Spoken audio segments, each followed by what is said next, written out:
when did you meet Uncle Bumzo? I met him in 2011. I believe. I think it was October 2011. Yeah. You know, a funny story I wanted to tell you. I remember the first time I think I ever saw him, because I was always around you and I'd never seen you know you with anyone. And then there was one time you guys were dropping me home, and I was in the car and I was like, I've never seen this man before.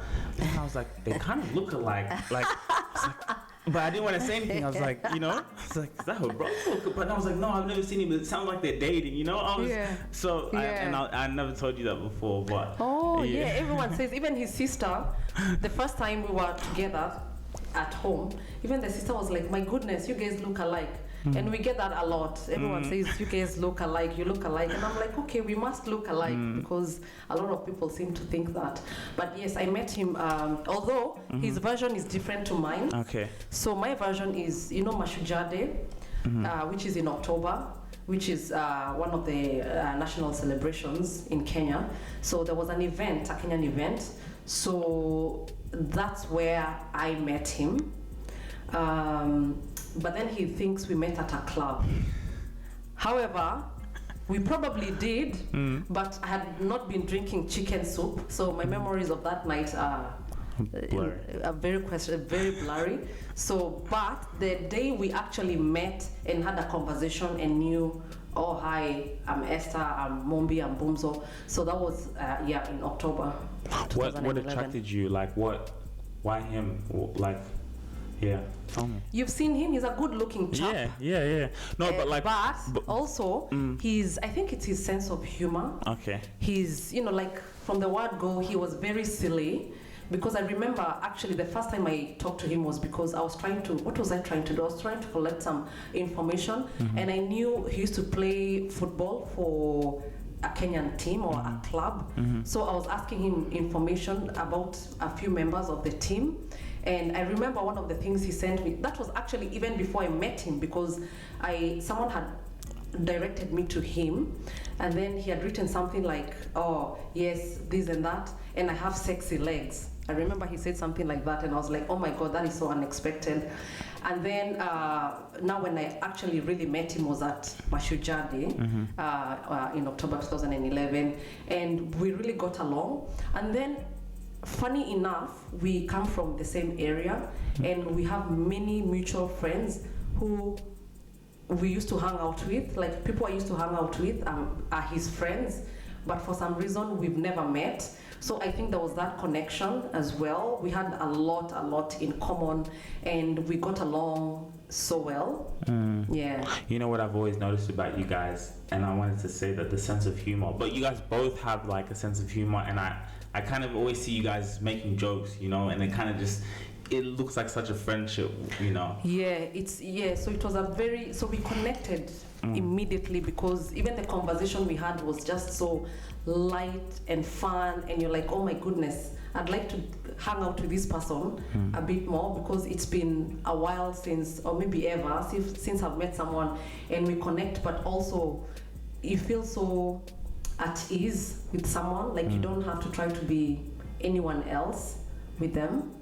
Yeah. Okay, so you meet him. How long were you guys dating to become boyfriend, girlfriend, or till you got to the point where it's like, I really see a future with this man?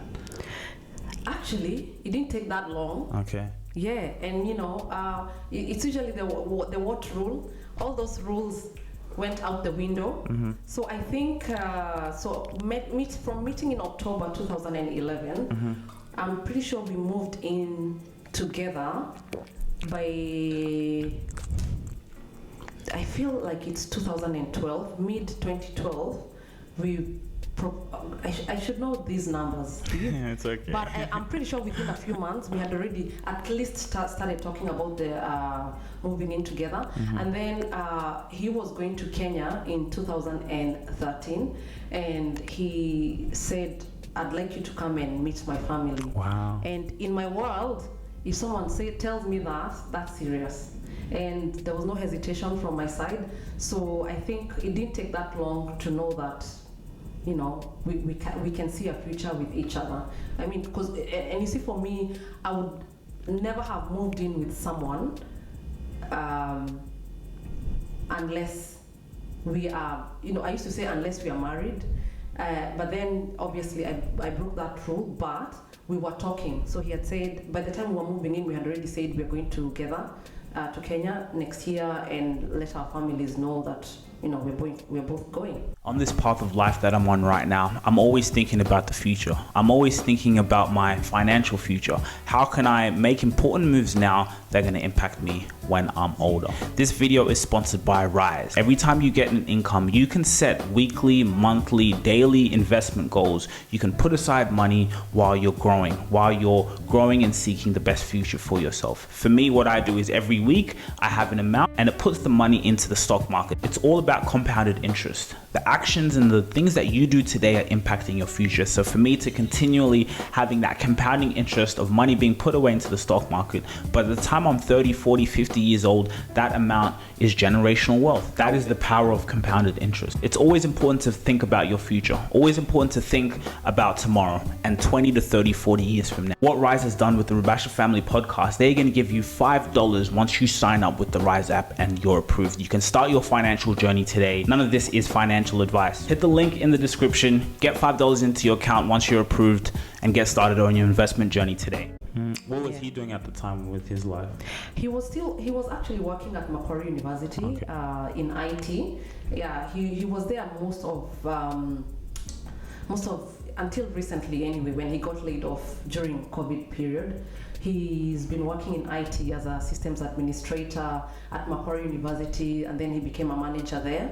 Mm-hmm. Yeah. So you saw like, wow, okay, this is someone who knows what he wants, or he's focused. Very focused. He was very focused. Actually, one of the things that really attracted me about him was his focus and discipline, because he told me a story about how when he came here, obviously he had a business in Kenya and he had sold it to come and study. And when people used to go out to rugby sevens and doing stuff like that, he never used to go for such things because it was critical for him to, first of all, make sure he's living within his means, but also finishing his studies.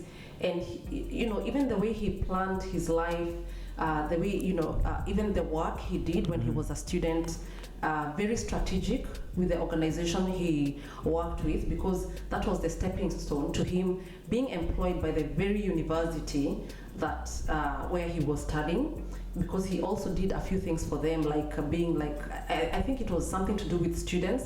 So even by the time he was applying for a job there, they knew who he was.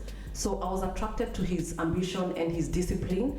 And that's one of the things that people don't get to see about him, because he jokes a lot. Like, he jokes a lot. If you have a conversation with him, with his, as a friend, 90% of the time will be a lot of joking. But then when he goes home, he's very, I wouldn't say, it's not a different personality, but the way he treats his careers and the things that are important with him, even us as a family, the way he plans things around us is just not something you would expect of him. So I was actually just really intrigued by that and impressed, because peer pressure is, because even me, I know I've done things which I don't feel like doing because I don't have that willpower to not go with the peers. But for him, he was really focused up until he finished his postgraduate. So for me, that was a really big tick for him. He had that, you could see that how was it with spending time with each other? So what were you doing at the time as well? I was working. So you were working. I was working. You're working, he's working.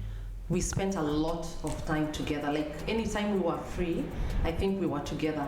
So I started going to, oh goodness, I even started bringing my friends to his football games. I'll be like, oh, there is this guy, he has a football match on the weekends. People are like, we want to go to Coogee Beach or something. I'm like, no, let's just go to Western Sydney and watch a football match, and then maybe we can go after. So yes, we did spend a lot of time together. Yeah. And it sounds like, even just like you said, because his spirit is so warm. Uncle Boomza has such a warm spirit. He's laughing, he's smiling. So just like it's amazing how like you guys have come together. You know what I mean? And you're creating something special. So like, how was that experience now with Uncle Bumzo? How was it meeting his parents? It was amazing. It was, I had never met anybody's parents before, as in any boys, and vice versa. I've never introduced anyone to my parents, so I didn't really know what to expect. But it was an easy experience, actually. I think there was already something happening at their home. They were celebrating something, and I remember at the time it was his dad's birthday. I showed up, and then he said, "Oh, there's someone I want you to meet." And oh my goodness, the family, they were so excited. Happy. Even, his grandmother, she was alive then, and she even, she gave this big speech. They were very, very welcoming. He's got a really, really beautiful family.